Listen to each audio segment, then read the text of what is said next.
Vault podcast series today. And I'm Tristan Dickinson. I'm the CMO of Babylon. And today we've got a special guest with us. We've got Clayton Menzel, and Clayton actually used to work at Babylon, and now he works at Ledger. So he's got a very interesting perspective, on both sides of the fence. So it's going to be a very interesting conversation. At a high level, we'll talk through, market dynamics, what's going on in the market, some of Ledger's recent updates, and then we'll touch, briefly upon some news that we recently launched in terms of Babylon and Ledger has an upcoming integration with trustless Bitcoin vaults. So we're very excited today. We're very happy to get Clayton's time. So Clayton, thank you for agreeing to this and for joining the spaces. But before we kind of kick into it and ask a few questions, I thought, if you guys don't mind introducing yourselves and just providing a quick TLDR. And Clayton, maybe I'll start with you.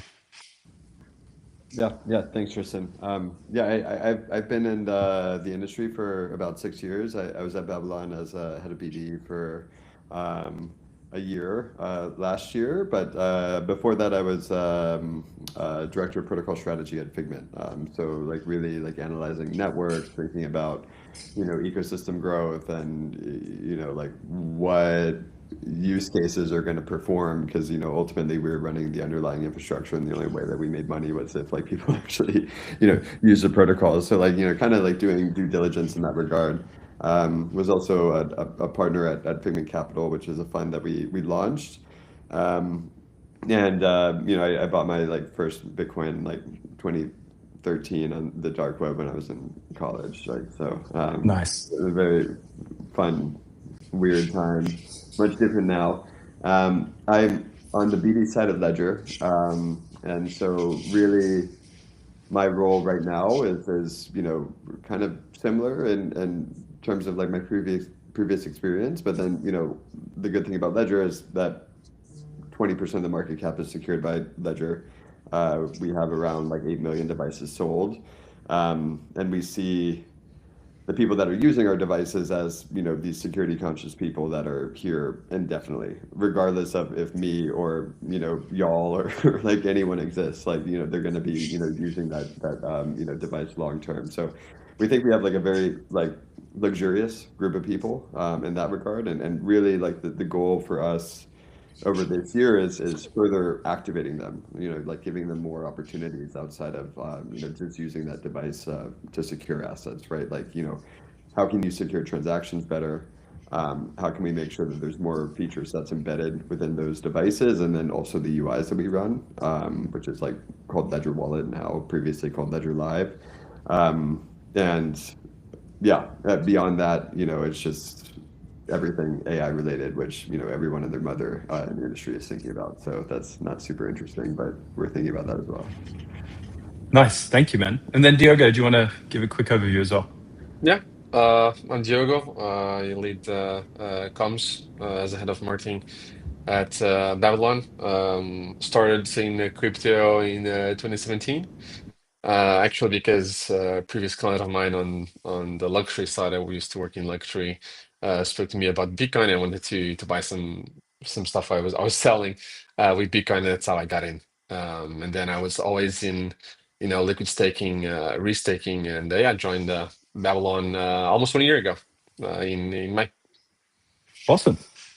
Thank you for that overview. Let's get straight into it. I thought at a high level, the market is constantly changing and evolving, and it feels like the volume of news and the volume of change is more than it has ever been, which is probably not true. It's probably the same that it's been. I mean, if you look at the market at the moment, after the war with Iran, you would assume that there would be some form of negativity in terms of market cap size. We've seen a little bit of the inverse. It has retraced a little bit because our good friend Jerome Powell is very hawkish at all times. So there's been a bit of a retrace. But why do you think, Clayton, at a high level, the market's kind of reacted in the way that it has? Is it in terms of showing a bit more positivity than maybe one would have speculated? Is it a rotation from precious metals? Is it, I think it was the CFTC recently said that, 14 assets are classified as commodities and not securities. At a high level, kind of what do you think's going on in terms of what's happening in the world context and how that applies to Web3 and market cap and digital assets? Yeah, I mean, I forget who did the quote, but the quote is, if you're worried about the future, you buy gold. If you're worried about today, you sell gold. um, there's a lot of uncertainty, right? I mean, if you're looking at this in the form of like a play or something, right? Like Act One being COVID, Act Two being, the first time like, a large group of developing and developed countries have gone to war with each other since World War II. Like, the potential for Act Three can be like spectacularly catastrophic. Like, hopefully it's not, right? But it's like, where are you parking your money? Like, what are you doing? And Mm. for better or for worse, right? Like this asset class is new compared to things that have held their value for centuries, at some points in time. So um, I, I mean, like the long term trajectory of this space, I happy with. I think anyone that's working in this industry should be happy, or they should go somewhere else. But I mean, I think if you're looking at like Bitcoin, like innovation as almost like a political or like an art piece, so to speak, coming out of the 2008 financial crisis. I think you are actually seeing like some reasons for, holding it at scale now, right? Just because this like global world order is like closing up in some regions, right? And it's like, how do you move things around when, the rails that you were used to are non-existent? That takes time, but it's also happening in like certain pockets of the world, right? But it's also happening in pockets of the world where the GDP of those countries are relatively small compared to the GDP of the world. If that does start happening in like larger places, right, then you have like a huge influx of people who may see this use case as something more valuable than they used to yesterday. Yeah. Um, but yeah, I mean it's hard to think about weekly price action as someone who works at a security company. So It's also whether price is something that it's to an extent, it's something that you need to pay attention to, but it's also noise. We really need to look at some of the fundamental elements in terms of, is there practical use cases that actually solve a real world problem, and is adoption growing? And from an institutional point of view and maybe even a banking point of view, are they starting to look more favorably on this market? And that kind of dovetails a little bit, Clayton, into one more question, which is quite US centric, around the Clarity Act. So we saw the Genius Bill, and that's done some things, I guess you could say. Has it really done that much? I'm not sure. In terms of real practical use cases and real world usability, I think that remains to be seen. But the Clarity Act, it's bouncing around a little bit, as things do in Congress, it appears. Do you think that's a really big unlock for whether it's banks or other institutions to really enter the market? Or is it kind of a little bit on the sense of, I guess Brian Armstrong from Coinbase is a little bit like, look, it's better not to have a bad bill than to have a bill. yeah, I mean, without going into specifics, right? I mean, you do have this stablecoin like bullet point that is conflicting two sides of the argument, so to speak. Even though they want something in writing, right? It's like Coinbase would love something in writing. These banks would love something in writing. Coinbase has actively built something without the writing. These banks are not going to do anything without writing. Mm. But like regardless of the details, I think the interesting thing to think about is now you have actual professionals entering the space, and I don't mean that in a way to devalue the people that are actively here, right? But the only way that people get investments across at those types of entities is by like actually like valuing like P&E and stuff, actual like quantitative metrics as opposed to like qualitative, which is like narrative, like momentum, things like that. So like you are seeing like a lot of previously like deemed successful like crypto projects like take a massive hit because Mm. there's no like active path to revenue. And then you see like what Hyperliquid is doing compared to the market, and now everyone is like, oh, we have to like build something because like the people who are looking at this as something that they want to take a position on, are only going to take a position on it if they see it generating some sort of return, right? Like, is it like, the same way that like people are like looking at equities ultimately? So, um, It kind of feels, Clayton, like the internet went through the same challenges in terms of page views were the number one metric, and then people were like, hold on, what about the underlying business? Is there actually revenue being driven in the business? I feel like we're, based on what you said a little bit as well, we're kind of sitting close to that paradigm where we start to see the shift away from narrative to fundamentals. yeah, I mean, it's the same if you're thinking about YouTube, for example, right? Like YouTube would just pay for, views. And now it's like, how do those views like result in conversion of our ads? Yeah, And like there are better videos that like make more money because of that. I mean, it's kind of the same thing, really. it is. Yeah, I mean, I kind of want to step in with I mean, we're talking about users' perception on businesses, and I kind of remember that one interesting thing that I usually look.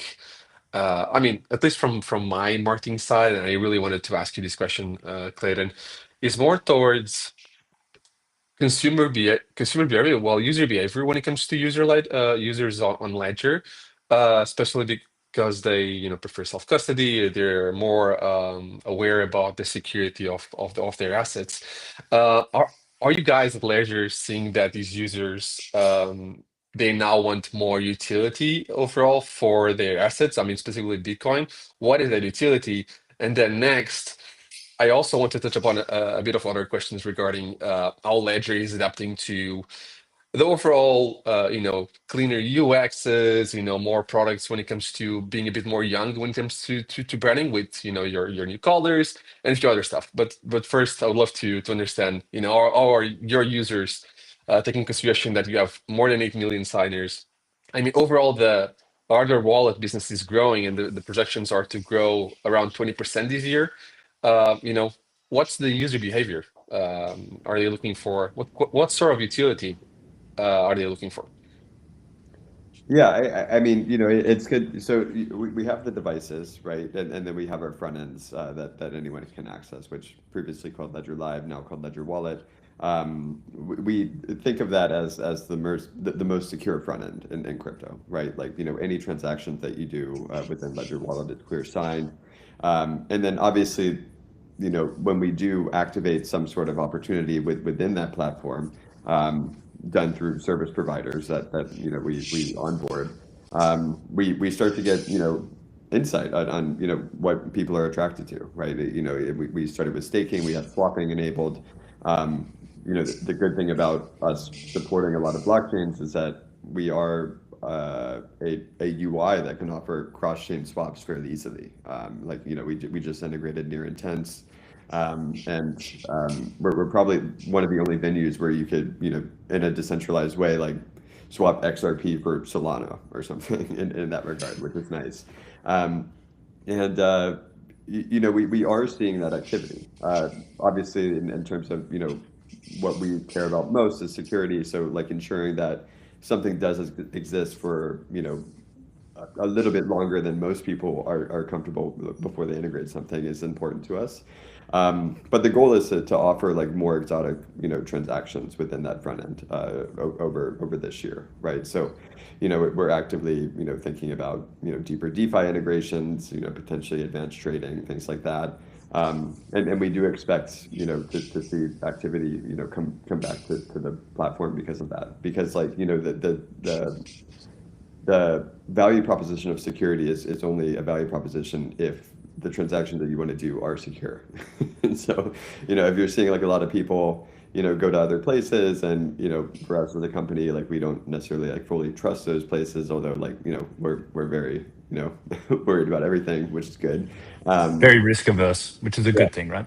Yeah, but like we would want to make sure that we can offer a venue for those transactions, right? Because like then we're not doing, the best on our part for our customer base. But like, um, yeah, I think more variety is super important for us over time. I think, just another question, because I've been reading about a lot about, especially tweets that like coming from your CEO. in regards to Ledger becoming more um, being more about secure signing and security and like kind of almost like proof of human rather than just a crypto wallet. I mean, it's clear that you guys are, fast at adapting to, I mean, how overall crypto evolves. Specifically, like you said, the UX. UX is great compared to a few years ago. It's super easy to use, and I'm a Ledger user. Um, but my next question is, you know, we all talk about AI. And we recently saw some news, especially like I said, from your CEO in regards to AI agents. What's next for Ledger in regards to AI agents? How are you guys integrating that? Yeah, I said before, like everyone is attempting to solve this AI problem. I think we are in a very unique position to be a part of solving the AI problem just because of the hardware component that we have, right? If software gets compressed, because everyone can, ask chat to do something now, and it's really free, especially if it's like, very, very minimal, and it's like just for self-usage. Really, like that means that you can't solve anything in terms of security with software when it comes to AI, right? Because if like you as an individual are doing that to get something that you used to pay like $20 a month for, like someone who is a malicious actor will find a way to break into your stuff if you don't have Yeah. some sort of hardware component attached to anything that you're doing online. Um, and obviously, like we are deemed as like, the de facto solution for self custody when it comes to crypto. But our devices, and especially our devices with a secure screen, can theoretically secure anything digitally, right? Like you can use your ledger for passkeys today.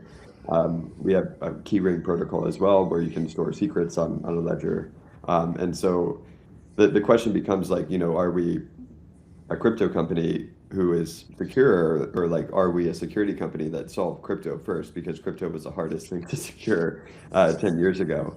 But then really, like when it comes to the AI space, right, like we can bridge the gap between that hardened security that AI developers need, or individuals who are leveraging AI, and then also offer a crypto solution. And then when it comes to like deploying agents and payments and all of that, like, what can we do with that?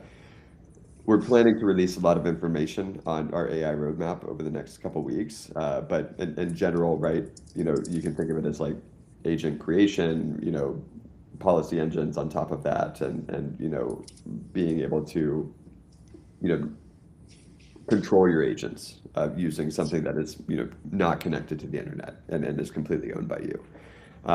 Also, when you're looking at proof of human, so to speak, right? It's like without even having to give up any sort of biometric data, like you with that device solves that like 99.99% Mm. of the time, right?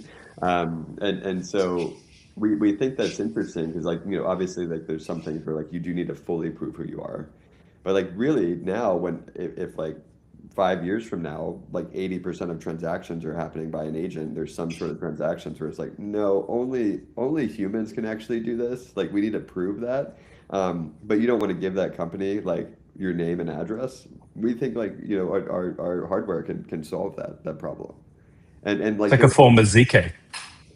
yeah, kind of, without even having to do that. Obviously, we can overlay like, solutions on top of that in the Yeah. future, but in terms of like just what Ledger is now, like that is a solution that exists today.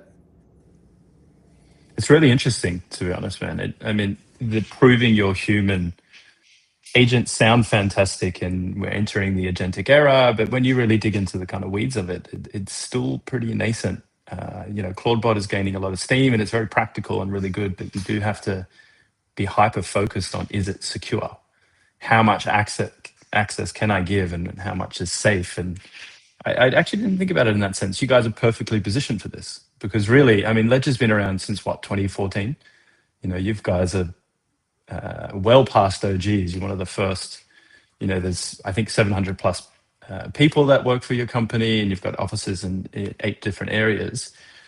But what I wanted to kind of ask was, there's some news today, that a former Circle executive has joined Ledger as a CFO, and there's a large focus on opening or maybe expanding. I think maybe there is an office already in New York, but turning it into a bit of a bigger hub. Which, if you think about the US, it's a funny paradigm to be in.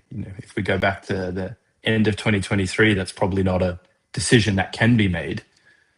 Now, if we fast track to today in the recent news, it seems like you guys are placing a really large focus on the US. So, coming from the US yourself, how are you seeing that paradigm shift? And then, just in terms of the news, what does that actually mean in terms of your exposure or your growth objectives in the US market? Yeah, I mean, I've lived in New York for 9 years. I've been in crypto for six. Definitely was weird for a little bit. And I mean, I was a partner at a fund as well, and so like there's like a lot more things that you need to consider as a New Yorker, which is good, right? I mean, laws are there to protect people ultimately. Sometimes those laws get misconstrued for like net new pieces of technology, which is like ultimately why this discussion is happening. I think the good thing is this discussion is happening quicker and in a more positive way than it happened pre 2024. But yeah, I mean, we're opening up our office in New York. I think it will be fully ready next week. But honestly, like um, every company is in New York, right? It's just really nice to build relationships with folks that are in the industry today, but also folks that you expect to be in the industry tomorrow. Um, Mm, and the variety of people, not just from like a diversity of businesses, but like a diversity of people as well. It is really nice. I don't think you can compare a city to New York if thinking about that from like uh, job and opportunity perspective. Maybe not as like maybe there's some like cultural hubs that like are a little bit more interesting compared to New York, but the money and people are here, and so we're definitely excited to have more of a footprint here. nice. It's yeah, it's really nice to be able to see, as the US has started to become more comfortable with Web3 and started to, place a bit of a bigger focus on it. That US businesses, and you guys aren't a US business, but launching kind of a US entity per se, that you can just focus on driving and generating revenue and becoming a self-sustaining business without having to worry about Gensler and the SEC and changing different policies based on these loose compliance and regulations. So it's interesting, I think, to see also since 2024 how quickly the market has shifted towards, to your point, the US Wall Street is synonymous with money markets, and that was not the case with Web3, and it's starting to become the case. So that's really nice to see. And I just want to ask you one more, kind of double down on one of the points you made in terms of seeing or talking to new, whether it's entrants or new businesses.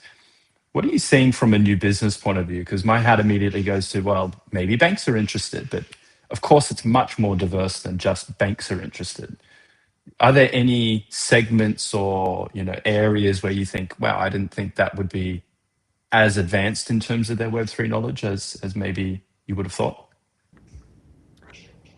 Yeah, so I mean, we do have a part of our business called Ledger Enterprise, right? And so that is our enterprise solution, and we do have some banks that are using it today.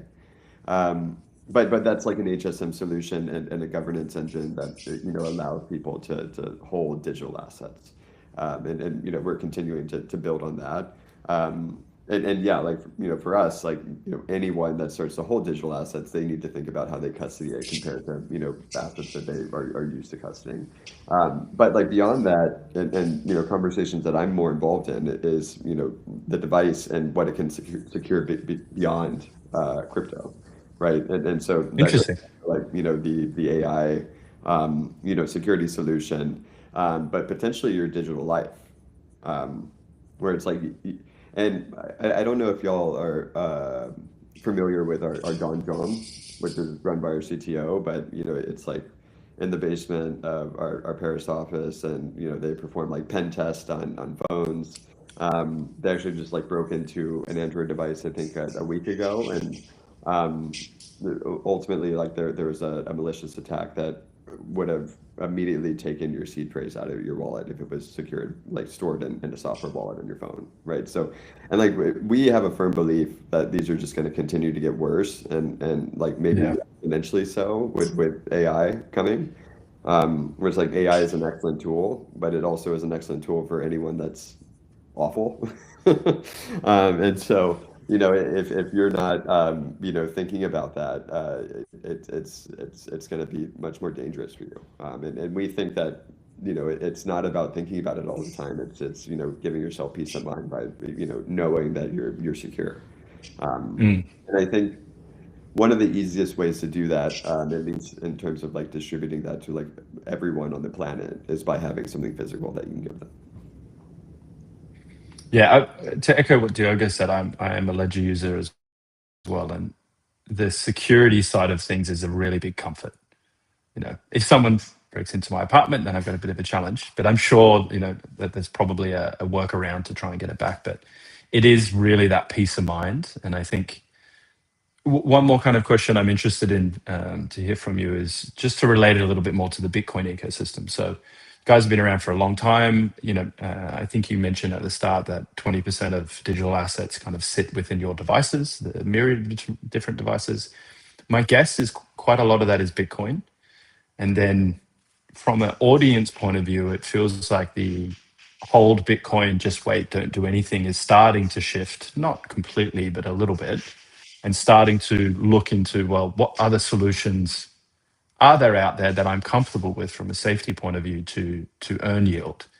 And that dovetails a little bit into our upcoming integration with Trusted Bitcoin Vaults, where we program native BTCs, so it's not a wrapped version or a different component, which then allows you to do different things. And the first use cases, Aave and borrowing.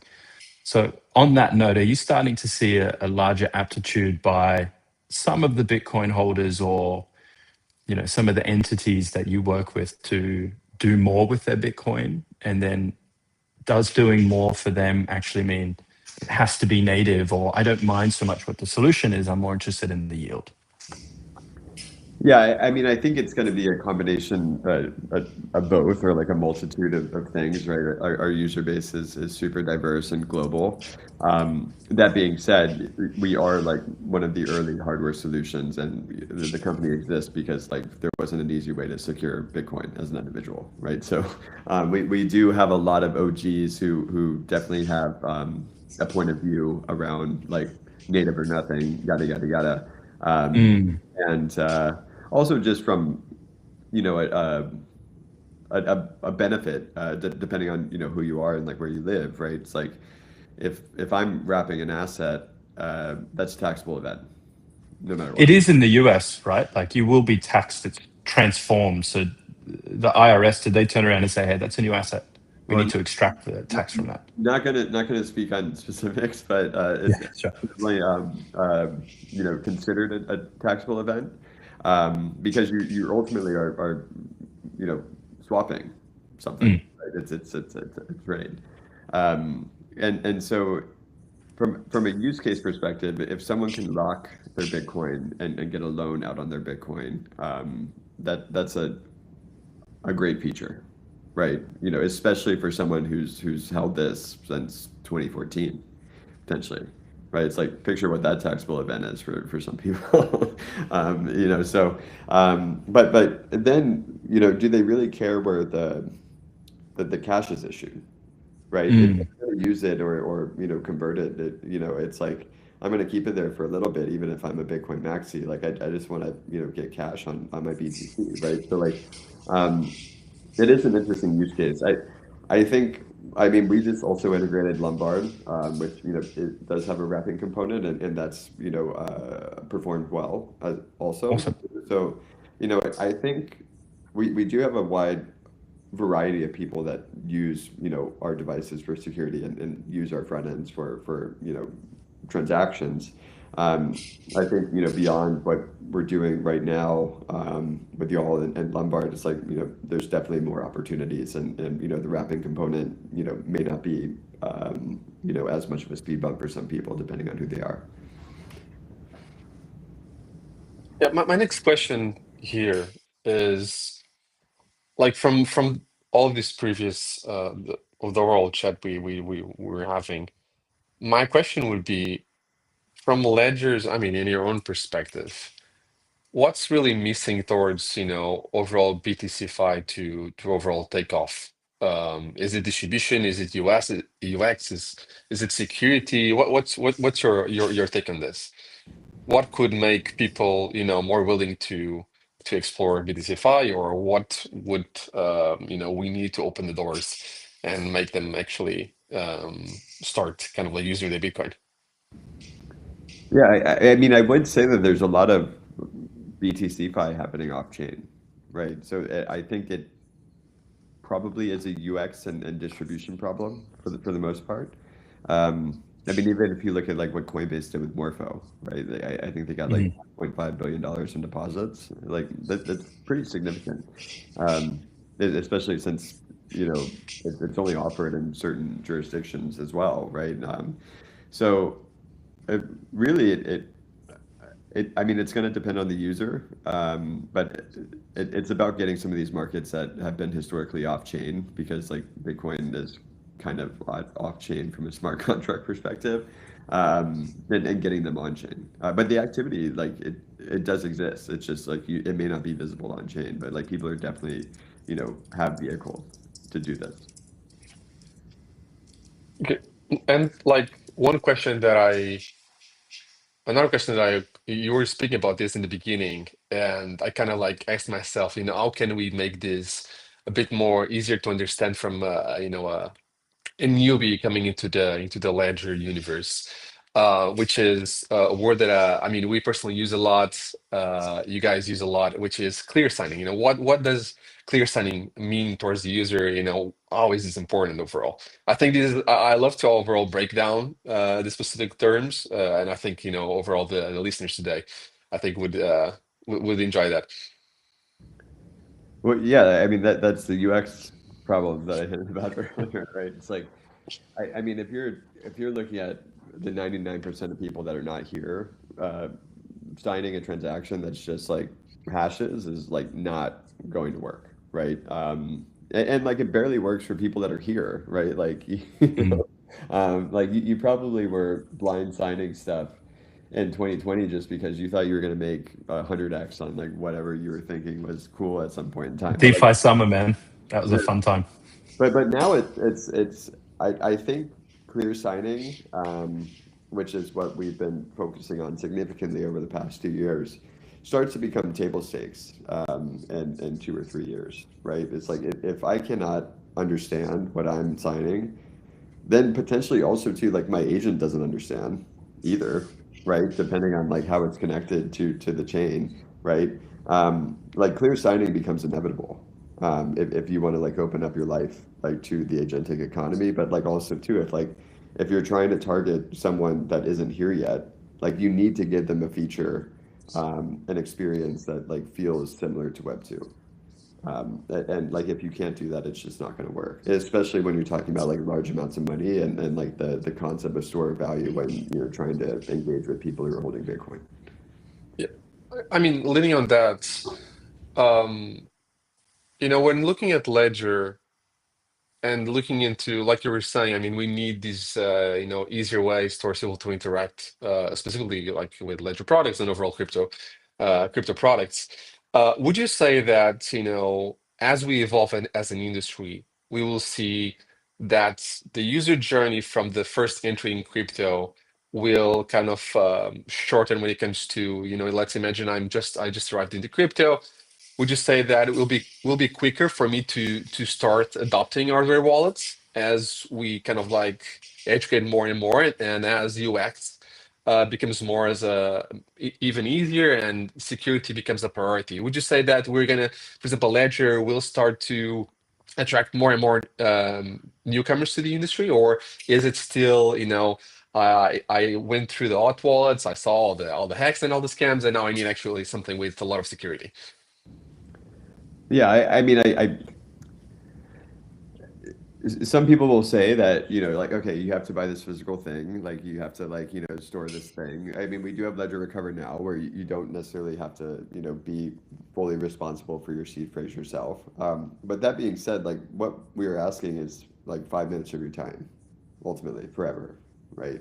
It's like sure, like that's going to be like a UX problem for some people, but um, really, it stops to seem like as much of a burden as long as these things continue to happen, right? And it's like you're not even seeing like the majority of malicious, like, exploits and hacks at the smart contract level anymore. Like you really are just like, seeing it from like phishing scams and like, stealing people's Yeah. keys out of their phones and their computers, right? And like that's actually shifted significantly, right? It's like you're not seeing, I mean, there was the Bybit hack last year, but like it used to be pretty commonplace where you would see like, you know, 9-figure hacks almost like on a quarterly or half year basis. And now it's just like these slow exploits at the individual level that like isn't important enough for anyone to see on the news. Um, But and they are prolific, Clayton. I'm sure yeah, you've received telegrams and LinkedIn's and emails, and they really have.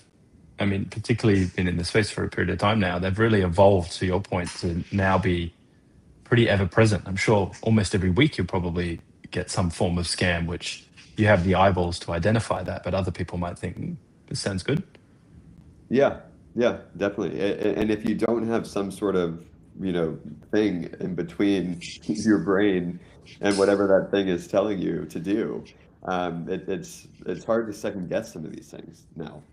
And again, like hampering on the AI thing, but especially with AI, like, some of this stuff becomes much more convincing, and you're not putting any blocker between you and the internet.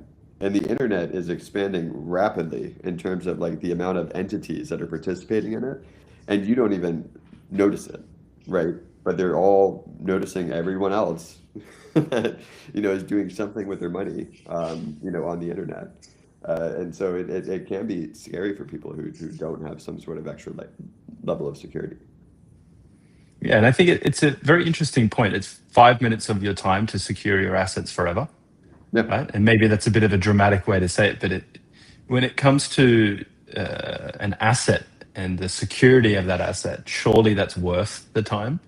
This is not onboarding, with the latest iPhone or, having passkey enabled so you don't have to worry about 50 different, passwords across 5 different accounts or whatever it is. This is really, if you come to us, we'll help you secure your assets. We need a very small amount of time. Once you invest that time into us, then you have what I mentioned before is that peace of mind.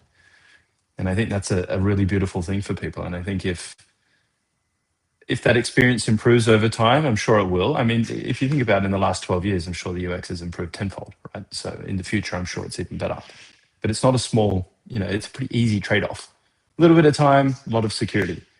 But moving on to, I guess, another topic, Clayton, around, I guess, an outlook. We're surprisingly 3 months into the year. Time flies, particularly in our space. So we're almost at the end of Q1. So we've got 3 quarters left, quite a lot of the year left, a lot of excitement in different areas. So what's really the focus for Ledger this year? Is it expansion of product offerings? Is it simplification in some areas? Is it providing what you mentioned before is more options onto our platforms if you want to maybe use prediction markets in the future? I'm not saying that's going to happen, but prediction markets is a bit of a meta thing, and then being able to do more kinds of trading and more kinds of swaps, or maybe perpetual trading. So I'm interested to hear your view, and then what's happening with Ledger. Yeah, yeah, definitely. I mean, one of the big focuses is improving the UX and the variety of transactions that you can do within Ledger Wallet, right? That's a huge focus.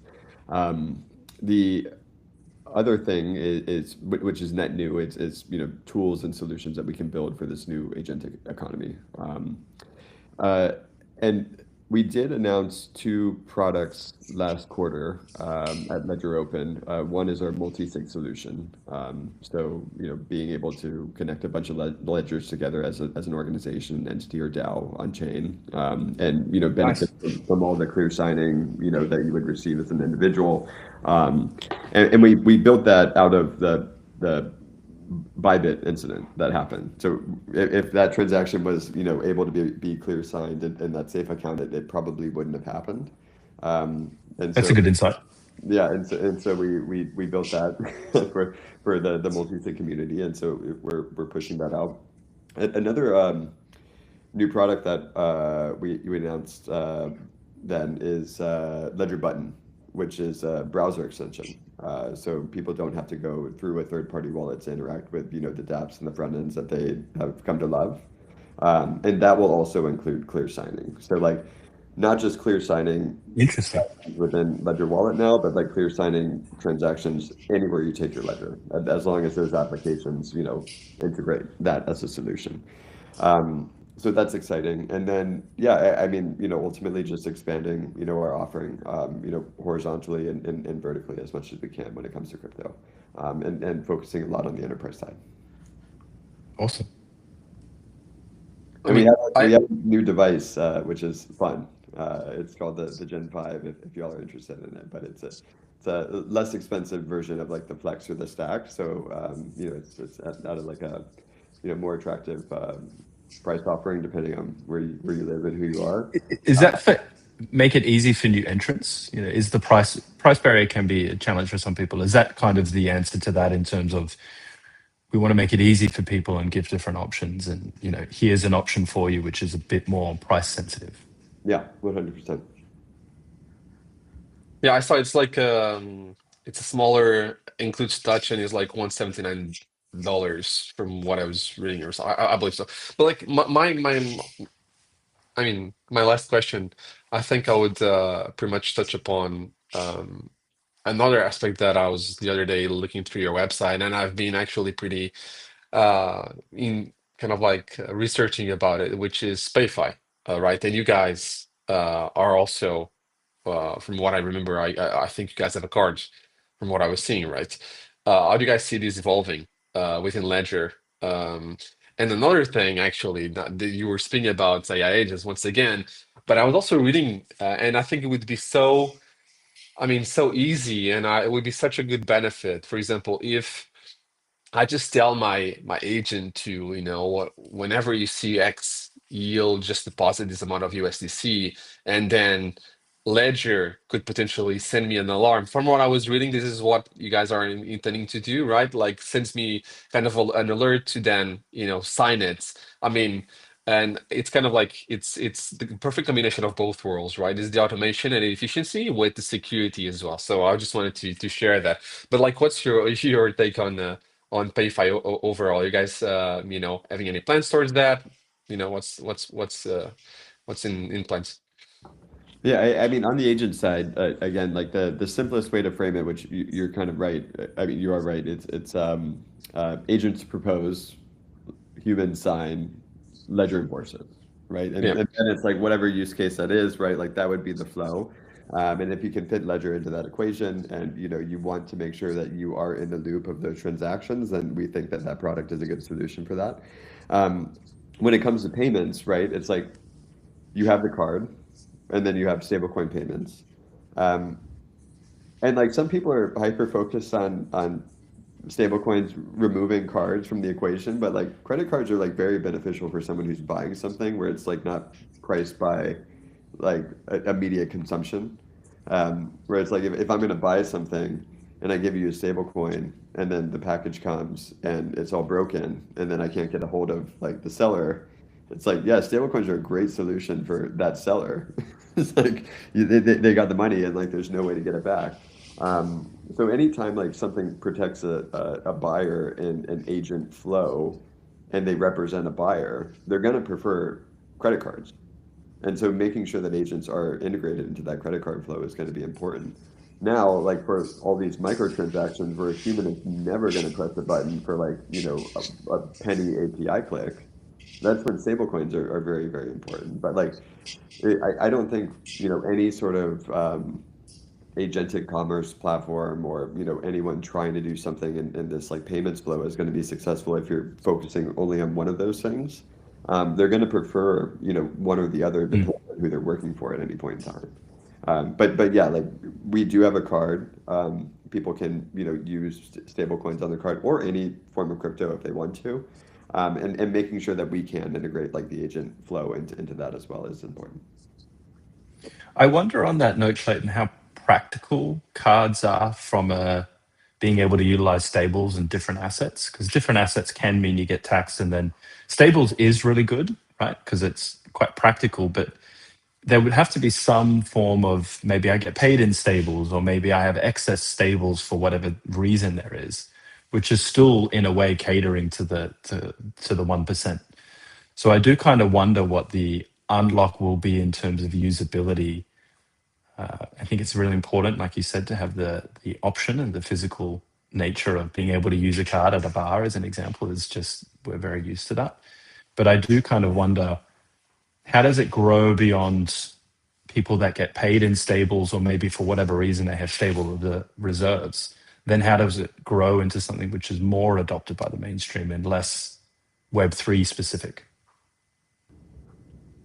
Yeah, I mean, I think, ultimately it's going to be just further distribution channels and stablecoins being deemed as like a good medium of exchange for, medium and large companies, right? It's like if like the value proposition of stablecoins continues to grow, then the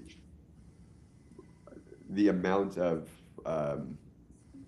just visibility that they will have within any sort of like card platform is going to be much higher than it is today from a retail perspective. And if, that benefit of if you're a card issuer or like a merchant or something, and like, stable coins actually do like drop the price down for you significantly, you're going to reward people less than how much money you're making because of that, to incentivize them to use stable coins as opposed to like fiat, right? So like it eventually trickles down into consumer benefit if like the stable coin, the value proposition of stable coins it holds up to be true. It's a really good point, actually, because a lot of the times, not to name specific names, but a lot of the times when you have maybe an Amex card and a merchant says, "Sorry, I don't support Amex," it's because they get dinged with such a high fee for it that it's more expensive in a way for them to be able to enable this, and there's less Amex users than Mastercard or Visa. That's very interesting. Um, One more kind of question from me, more related to Babylon. So in terms of, we've discussed, or we publicly announced, that there will be an upcoming integration.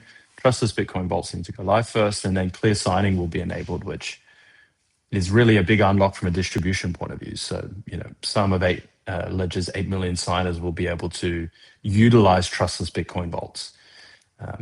From that point of view, you guys are quite selective with integrations, right? And that is something, as you've been in the space for a long time, you really vet companies. You had some familiarity with Babylon, obviously, right? But what was it that's interesting or potentially appealing to Ledger about Babylon's trustless Bitcoin vaults? Because it is a new primitive in terms of being able to make native Bitcoin programmable. Yeah, definitely. I mean, the funny thing with Bitcoin is like there's not a lot to clear sign outside of send and receive generally. So it seems like a pretty interesting problem to solve for us. I also like, a lot of the team is very OG when it comes to Bitcoin versus, other things, even though, we love Ethereum, Solana, all the other protocols that we work with. But also too, I mean, it's just the usability of Bitcoin, right? It obviously benefits our users. Yeah. And, staying just as a place to secure your assets is like boring, right? It's like, we want to be a part of like the fact that like these things are actually getting used. And y'all are in a good position to lead that narrative on the Bitcoin side specifically. So, and we do just want to make sure that our users are able to be safe in the places that they're engaging, so it seemed like a win-win for us. Awesome. And it is, I mean, to the point, that you kind of mentioned before with Lombard, and then I think maybe there's some news with Sui and something that they've got upcoming. But really, for Bitcoiners, it's about choice. There is no right or wrong. It's just here are different options for you.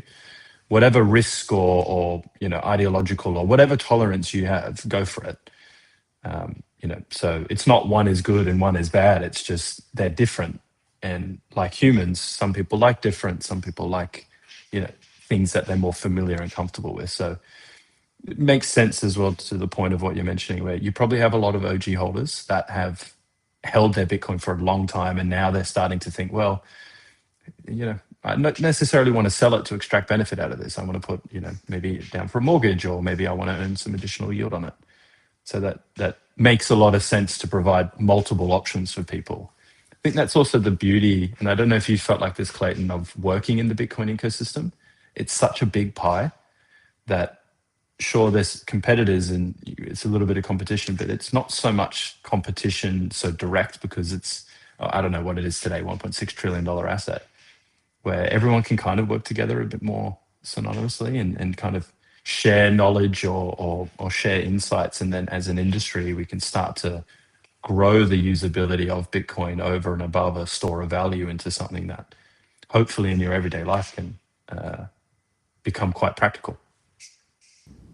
Yeah, I mean, ultimately, like, $1.6 trillion worth of potential collateral, if done correctly. So, I guess maybe Satoshi's amount might be taken out of that, but maybe not. Maybe it's sitting in the background somewhere. But that's a conspiracy theory for another day. yeah, definitely another day. But we're coming closer to time. Maybe Diogo, if you've got one or two more questions, I've got one more thing that I want to ask Clayton for, and then I think we'll wrap. Yeah, go ahead. I mean, I asked everything that I wanted to. Specifically, I was super excited to understand more on the AI agent side, and the PayFi as well, as I've been a huge user of that. So go ahead, Tristan. So I guess, Clayton, in terms of, there's a lot of events in our space, right? And events are quite successful in many ways, and maybe they're quite challenging in many other ways, and sometimes it's market dependent. But what's coming up for you guys in terms of events? We've got DAS, which obviously, if you're in New York, you'll go to, and then there's ECC, and then there's PBW, and there's Web3 Festival, and what can people look out for from a ledger point of view in terms of events? Yeah, so we'll have a bunch of people in New York next week for DAS. We'll have people in Cannes for ECC. We're a French company, so if we're not there, that's weird.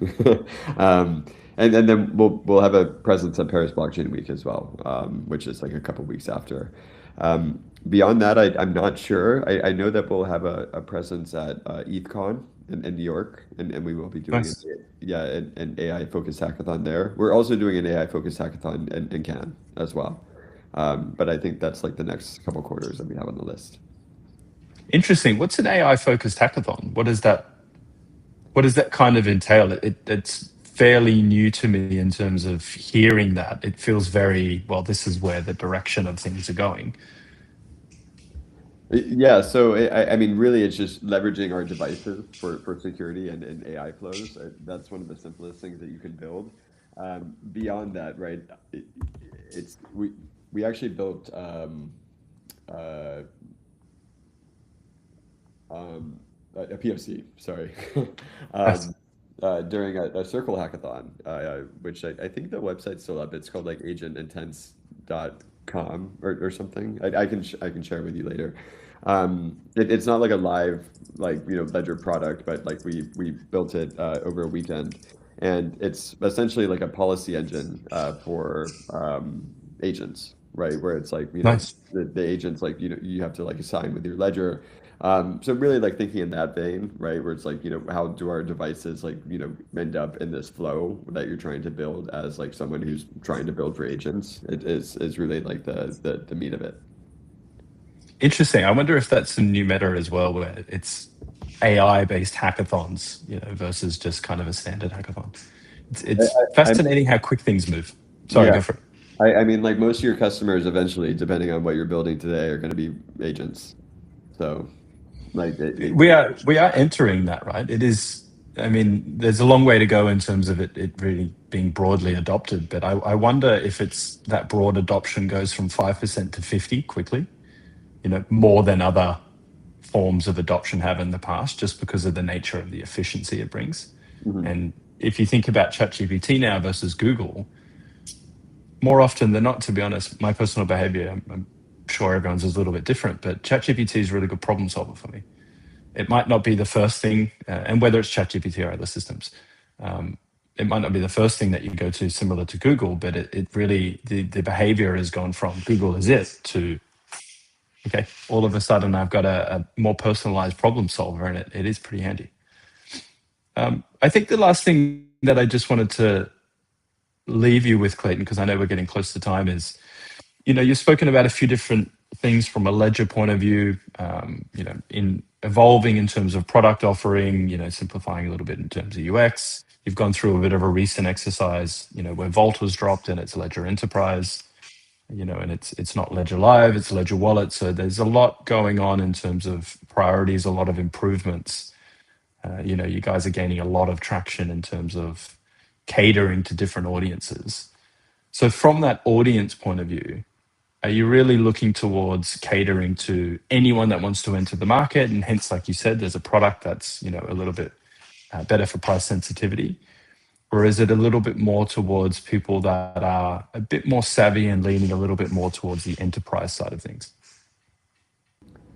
Yeah, I mean, it's two different user types, right? It's like you have a product and feature set and services that is available for everyone, right? Where it's like, but an enterprise is as a business, solution, right? So you're not going to set up a Ledger Enterprise account. It's going to be like way too expensive unless you have like billions of dollars of Bitcoin, like. Unless you're a 2014 OG.